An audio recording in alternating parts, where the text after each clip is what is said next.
ஹரே கிருஷ்ணா. ஓம் நமோ பகவத்தே வாசுதேவாய. ஹரே கிருஷ்ணா. ஸ்ரீமத் பகவத்கீதை அத்தியாயம் 3 கர்மயோகம்.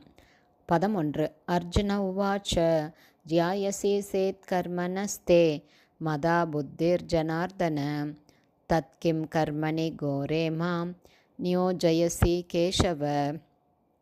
டிரான்ஸ்லேஷன். அர்ஜுனன் சொல்கிறாரு, ஜனார்தனனே, கேசவனே, தெய்வீக ஞானம் பலனை எதிர்பார்த்து செய்யக்கூடிய செயல்களை விட சிறந்ததாக இருந்தா நான் ஏன் இந்த கோரமான போர் தொழிலை ஈடுபடணும் அப்படின்னு நீங்கள் சொல்கிறீங்க அப்படின்னு கேட்குறாரு. Purport by Srila Prabhupad. ஜெய் ஷீல பிரபுபாத். பகவான் கிருஷ்ணர் இங்கே புத்தியோகம் அல்லது கிருஷ்ண உணர்வு மிகச்சிறந்ததுன்னு சொல்லிட்டு வந்தார் இல்லையா?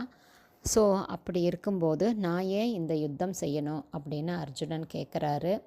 ஆனால் இங்கே என்ன சொல்கிறாங்க அப்படின்னா, சில சமயத்தில் வெறும் கிருஷ்ண உணர்வை இயக்கமற்ற சோம்பல் நிலையாக தவறாக கணக்கிட்டு வெறுமே கிருஷ்ணருடைய நாமத்தை ஜபம் செய்து இருக்கலாம் அப்படின்னு தனியான ஒரு இடத்துக்கு போய் ஏகாந்த வாசம் வாழ்ந்து கிருஷ்ண உணர்வை தேட சிலர் முயற்சிக்கலாம்.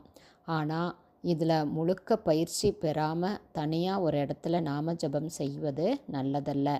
ஏன்னா இது அப்பாவி மக்கள்கிட்ட இருந்து தரக்குறைவான மரியாதையைத்தான் தரும். அர்ஜுனன் கூட இப்படி தான் நினைக்கிறாரு.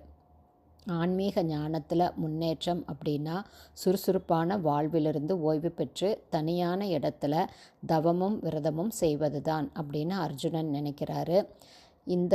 இதைய சாக்கா வச்சு அவர் யுத்தம் செய்வதிலிருந்து தப்பிக்க விரும்புகிறாரு.